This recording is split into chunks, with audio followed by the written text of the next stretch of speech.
Have you ever felt this moment when a plan cancelled notification arrives and your first reaction is not disappointment, but a sigh of relief? You even experience an inexplicable sense of release, as if finally freed from some invisible pressure. You had agreed to a gathering, a dinner, or a social event outside work. You clearly remember nodding yes, setting a reminder, and even reserving the entire evening. Yet, as the time approaches, your body begins to hesitate. You start worrying about your state that day, what to say, whether you will be too dull or out of place. You keep rehearsing opening lines in your mind, imagining various possible conversations. You picture getting dressed, fixing your appearance, navigating crowded streets, and forcing a smile, yet you cannot muster any enthusiasm. Then, when that message pops up, "Sorry, it's cancelled today," you actually breathe a sigh of relief. It is not regret or disappointment, but a silent comfort. You quickly reply, "No problem," with a few smiling emojis, as if you truly do not mind. In fact, your heart feels gently released by some invisible hand. You sink back into the sofa, shedding the rhythm of preparing to go out, and even the room seems a bit quieter. In this moment, you realize that perhaps you never really wanted to go from the start. You just convinced yourself to appear sociable, to be responsible, to not spoil the fun. You do not want to be seen as someone who keeps others at arm's length, and you fear being labeled unsociable or difficult behind your back. You worry that a simple "I don't really want to go" might cause awkwardness or silence. So you prefer to agree, even if your body resists and your emotions drain. Only when the decision is made for you, when it is cancelled, do you finally get to breathe. You have not broken a promise or refused. You simply go with the flow. You are not the one spoiling things, but you no longer have to force yourself. This is a subtle sense of ease, without explosive emotions, yet it lingers deeply. You sit there, no need to pretend excitement, no need to plan transport, no need to craft a persona in advance. You can just be yourself, quiet, relaxed, without responding to anyone. You begin to question, do I really enjoy these activities? Do I really want to see those people? Or am I just too accustomed to treating cooperation as a survival strategy? You know clearly that this cancellation is not a rejection of you. It feels more like fulfillment. You fear cooling the atmosphere, upsetting others, or creating embarrassment. So you become the one managing emotions, controlling the vibe. Even when exhausted, you stay to smile, drink, and chat. Only when you get home and remove your makeup do you realize your face has been stiff from smiling. Looking in the mirror, you feel a bit unfamiliar, a bit tired. You are clearly an adult, yet you still act like a child in an exam, striving to answer every question on how to be a good person. You always focus on surface efforts, but rarely ask yourself what you truly want. You fear rejecting others and losing connections. But more terrifying is that you start forgetting how to connect with yourself. You live too properly, too appropriately, too carefully. You fear mistakes, being different, any moment that might invite criticism. So you swallow, "I don't want to go, I don't like it, I'm uncomfortable." You hide that sigh of relief deeply, fearing labels like unsociable or too sensitive. You fear saying the wrong thing, being misunderstood, or sudden silence turning into judgment. What you fear is not interaction, but having to hide yourself during it. You are used to switching channels on demand, adjusting to what others want. This is a kind of role-playing. You know who to perform as, but dare not show who you are. You fear labels, fear unsociable becoming a reason to exclude you. So you constantly practice becoming the right kind of person. You treat socializing as a task, showing up as duty, participation as obligation.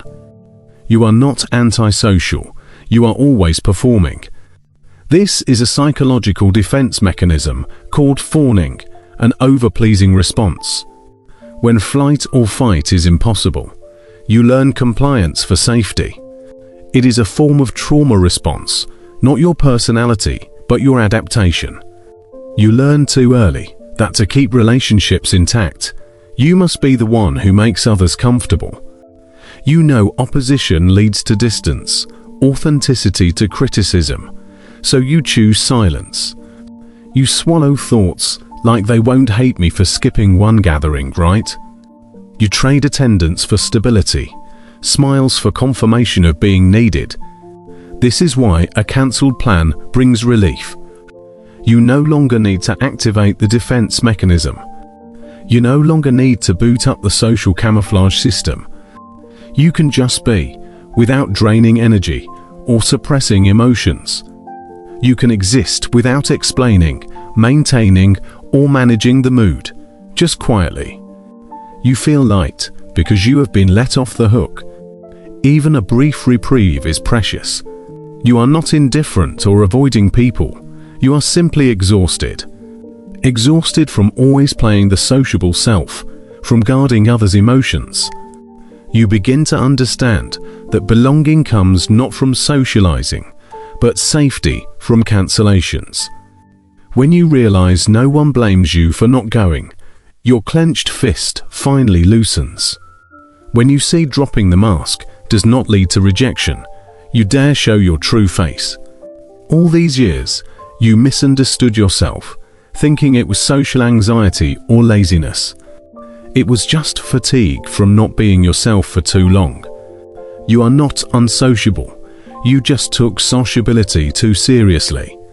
You thought fitting expectations was required to exist, but now you question that logic. You suddenly realize cancelled plans are not losses, but reminders. Reminders of your own space, rhythm, and holidays. Reminders that not every gathering deserves your full energy. Reminders that you need not prove worth through participation. You can finally admit this relief is the breathing room you long needed. Not rejecting the world, but allowing yourself to be enveloped by quiet beyond it.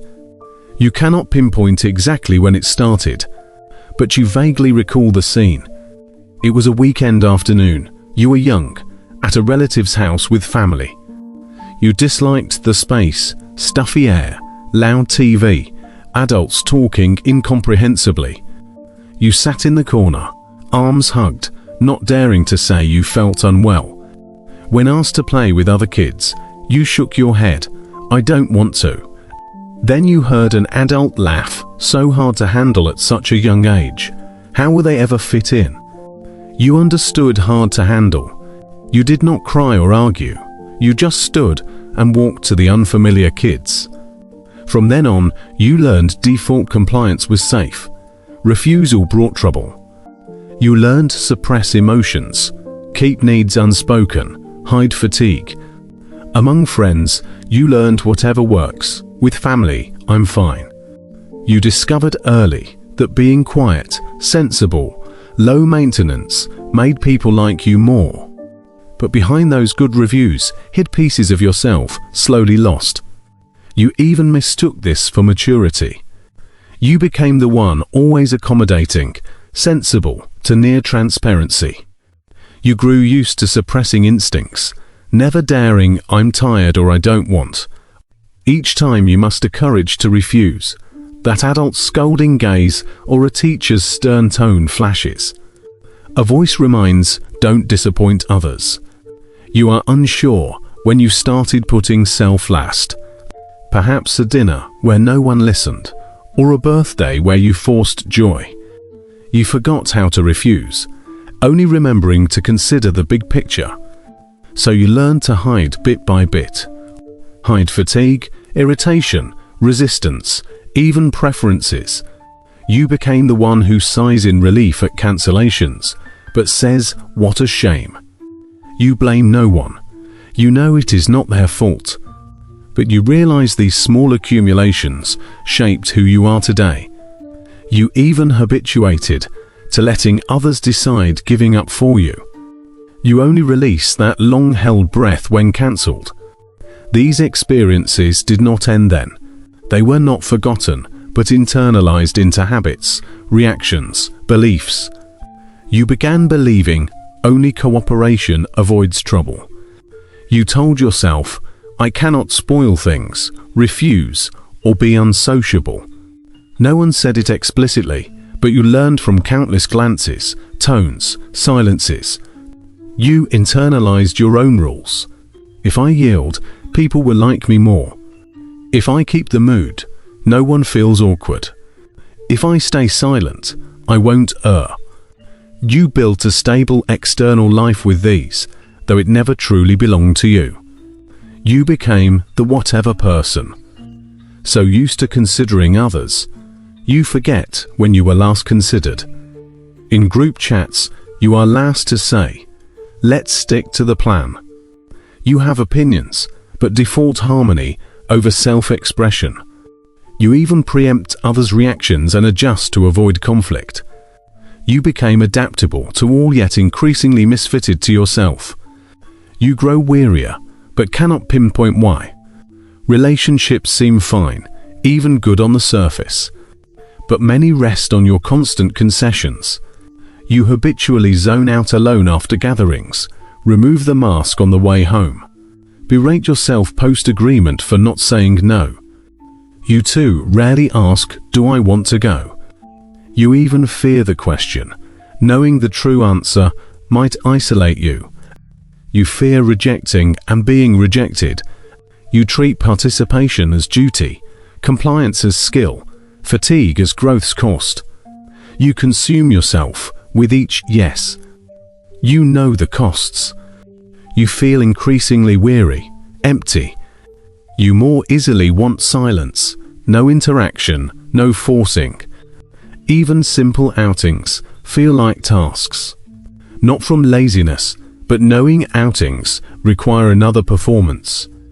You fear not people, but practicing expressions in the mirror. You are gentle, yet start hating gentle. It often stems not from willingness, but instinctive yielding. You question if those calling you stable or nice truly know you, or just like your low maintenance.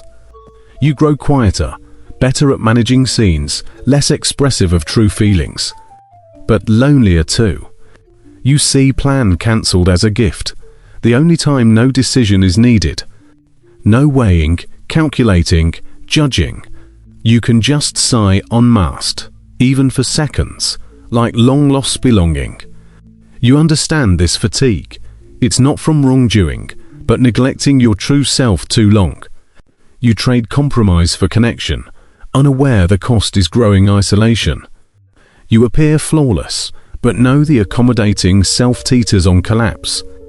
You never meant to avoid anyone. You just were not allowed to pause for too long. No one told you you can choose not to go, not to respond, to keep yourself. Thoughts like, I'm not suited for crowds, or am I too weird, are not your flaws. They signaled you too rarely stood by yourself. You never lacked ability, only permission. Permission to say no, space for I don't want, acceptance without performance. You begin to get it. Over-accommodating is not pleasing, but surviving. Over-considerate is not from unimportance, but fear of being a burden. But now you can finally say a long overdue phrase. Back then, I just wanted protection. Not cowardice, but wisdom. Not weakness, but survival. You did nothing wrong. You used all you had to live as gently as possible. Do not blame the small you who always complied. She just was not allowed, I don't want. He just tried to stay connected, not excluded. You need not punish these responses. Just see them and whisper, I understand. You can finally understand yourself, not as a project to fix, but a being allowed to relax. You can finally release the self who self-blames, fears silence, strains to stabilize emotions. You begin learning gentle reconnection with yourself. Not criticism or correction, but allowance. Allow occasional unread messages, cancelled plans, silence from exhaustion. You need not say yes to every request, or I'm excited to every invite. You can pause simply because you need to. You begin seeing release as not a loss of control, but trust. Trust in your choices.